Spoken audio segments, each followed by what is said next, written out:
need to do when we're threading our machine is we need to put thread onto our bobbin. So you can see here my bobbin's empty, so I'm going to add thread to this. So I'm just going to put this onto our bobbin winder, and I'll leave that there for now.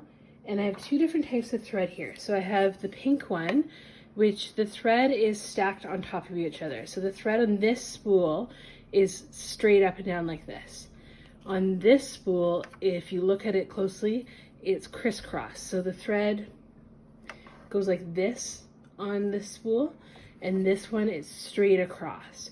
So I'm going to use this thread today, and I'm going to use the horizontal spool pin. So if I was using this thread with the stacked thread, this thread that goes straight across, I would use the vertical spool pin, but because we're using crisscross, I'm going to use the horizontal spool pin. Okay, so I'm just going to take my spool cap off. I'm going to put my spool of thread onto the spool pin, and then I'm going to put my spool cap on.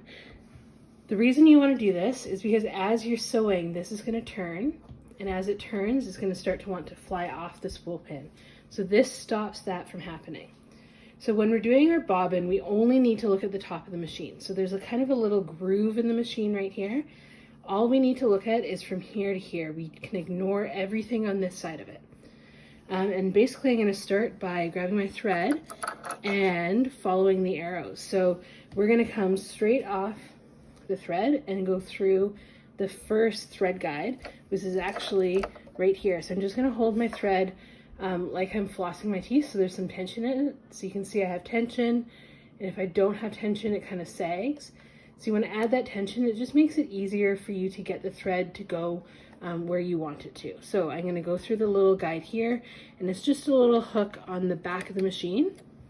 So once I'm through that, I'm going to start following the arrows. So on this thread guide, it tells me to go around this direction, so clockwise. So again, I'm going to hold my thread like I'm flossing my teeth, and I'm just going to go in the thread guide and around.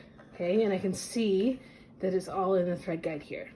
Now I'm going to go over to the bobbin, and our bobbin tells us to also go clockwise. So I'm going to come around from the top of the bobbin, and I'm going to go around 1, 2, 3, and let's say 4. Okay, so I know that my thread is nice and secure. On the thread guide over here, you'll notice I only went once around. With the bobbin, I went more than once. Okay, so now what I'm going to do now is I'm going to hold my thread really tightly. This part right here, it actually on this machine starts the bobbin. If you're on a blue machine, this will engage the bobbin winder, but you'll have to press on your foot control to get the bobbin to actually start running. So it has a little thread cutter in here, so I'm going to take my thread, and as I'm pushing it to start the bobbin winder, I'm going to cut my thread, push, and you can see it starting to wind. So as it's winding, I want you to notice that the thread's going from the bottom of the bobbin to the top of the bobbin and back down. So it's making a pretty even bobbin. You can see at the top here it's a little bit wider, but it's not all winding at the bottom of the bobbin. It's not all winding at the top of the bobbin, and it's not winding underneath the bobbin, which sometimes does happen. So you always want to kind of check your bobbin as it's going. If it doesn't look right, you can stop winding it and restart, but you don't want to just try it out. You also want it to be pretty firm, so I can't like squish it in. It feels really nice.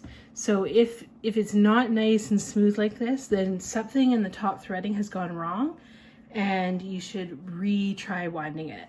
So what I'm going to do now is we're done with winding the bobbin. I'm just going to take my shears, and I'm going to snip the thread, and then I can just grab the bobbin, pull it off, put it off to the side, and we'll get on with threading the rest of the machine.